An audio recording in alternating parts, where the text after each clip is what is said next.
Merci de vous joindre à nous pour ce webinaire aujourd'hui avec Mme Guelfand, la commissaire à l'environnement et au développement durable, sur ses rapports de l'automne 2018. Mme Guelfand va d'abord lire sa déclaration d'ouverture en français, ensuite en anglais, avant de prendre vos questions. Bonjour, je m'appelle Julie Guelfand et je suis la commissaire fédérale à l'environnement et au développement durable. Je suis ici avec Francis Michaud qui a livré notre audit sur les substances toxiques et Elsa de Costa qui a dirigé l'audit sur les mammifères marins. Avant de passer à vos questions, je vais vous donner un bref aperçu des constats des 3 audits que nous avons publiés ce matin, en même temps que notre rapport annuel sur les pétitions environnementales. Le premier de nos audits portait sur la loi canadienne sur la protection de l'environnement, laquelle établit la responsabilité du gouvernement fédéral de protéger les Canadiennes et Canadiens des risques liés aux substances toxiques. Cet audit est notre 5e sur ce sujet depuis 1999 et nous continuons de relever des faiblesses inquiétantes. Le gouvernement a recensé 138 substances toxiques, comme le mercure, le plomb et les BPC, qui doivent être contrôlées avec des règlements, des plans de prévention de la pollution, des codes de pratique ou d'autres moyens. Nous avons constaté que Santé Canada et Environnement et Changement climatique Canada n'avaient pas évalué si leur plan d'action atteignait les objectifs généraux qu'ils visaient. Le gouvernement ne sait donc pas dans quelle mesure il atteint son objectif de protéger les Canadiennes et Canadiens des risques liés aux substances toxiques. Le gouvernement a adopté 39 règlements pour contrôler ces risques. Environnement et Changement climatique Canada a fait environ 10 000 inspections en 3 ans, mais plusieurs règlements, englobant par exemple des substances comme les produits ignifuges, ont fait l'objet de peu d'inspections ou encore d'aucune. Environ 1/5 des inspections a ciblé une seule substance utilisée par les nettoyeurs à sec, sans que rien n'indique que cette substance pose un risque accru pour la santé humaine ou l'environnement. En ce qui concerne la communication avec les Canadiens, Santé Canada et Environnement et Changement climatique Canada ont tous deux un rôle à jouer pour informer la population canadienne des risques liés aux substances toxiques. Nous avons constaté que la plupart de l'information versée dans leur site Internet était souvent difficile à trouver et très technique. Le contenu n'était pas présenté de façon à permettre à un citoyen ordinaire de trouver facilement de l'information sur les risques des substances toxiques. Ces faiblesses compliquent la tâche des Canadiens et Canadiennes qui cherchent des renseignements pour informer leurs décisions. Passons maintenant à notre deuxième audit qui a porté sur ce que le gouvernement a fait pour protéger les mammifères marins des menaces posées par la navigation et la pêche commerciale. On compte au Canada plus d'une 40aine d'espèces de mammifères marins comme les baleines, les dauphins et les phoques.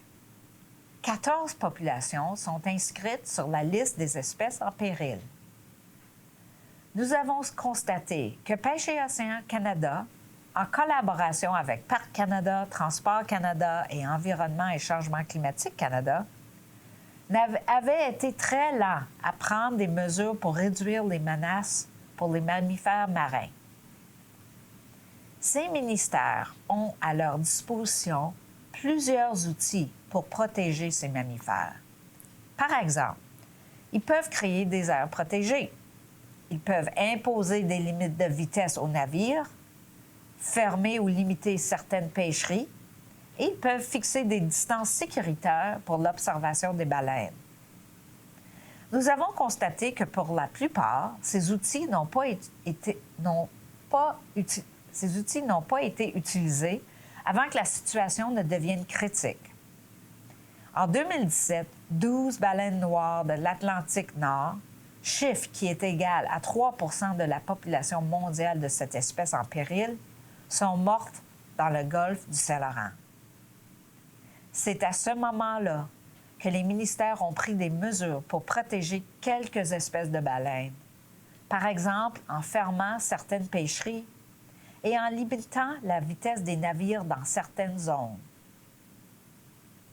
Nous avons aussi constaté que Pêche et Océans Canada manquait de ressources et de directives pour intervenir efficacement lorsque des mammifères marins sont en détresse.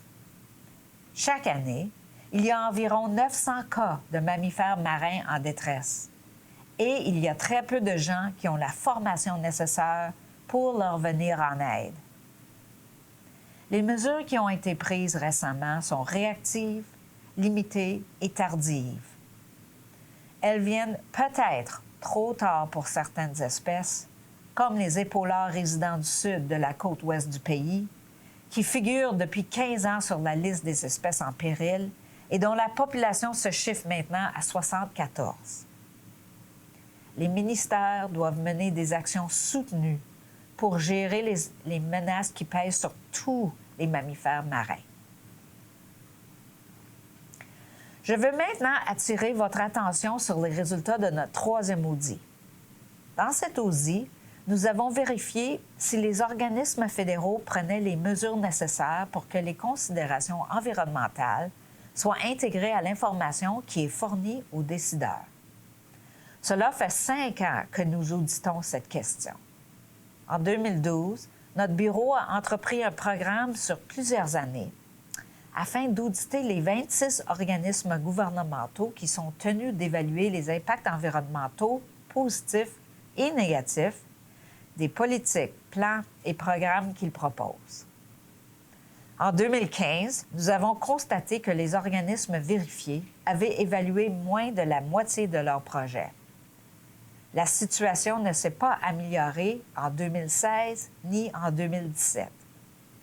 Cette année, étant donné la performance des années précédentes, nous avons décidé d'évaluer de nouveau les 26 organismes.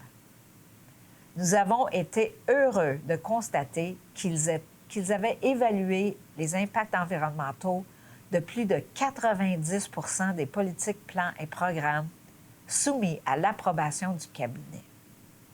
Ce résultat est une nette amélioration par rapport aux années précédentes. Pour terminer, passons aux pétitions en matière d'environnement. Ces pétitions sont un outil important mis en place par le Parlement pour permettre à vous, aux Canadiens et Canadiennes, de recevoir des ministères fédéraux des réponses à leurs questions ou à vos questions sur l'environnement et le développement durable. Nous avons reçu 10 pétitions de citoyens et d'organisations pendant la dernière année.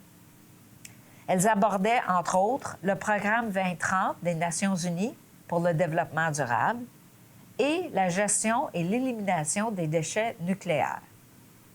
Cette année, nous avons aussi demandé aux pétitionnaires de participer à un sondage sur leur expérience.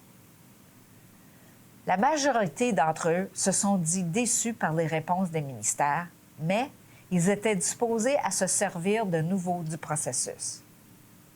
Donc, pour récapituler, le gouvernement a encore du travail à faire du côté des substances toxiques et des mammifères marins, mais nous avons noté des progrès en ce qui concerne l'intégration des considérations environnementales aux décisions du gouvernement. Merci.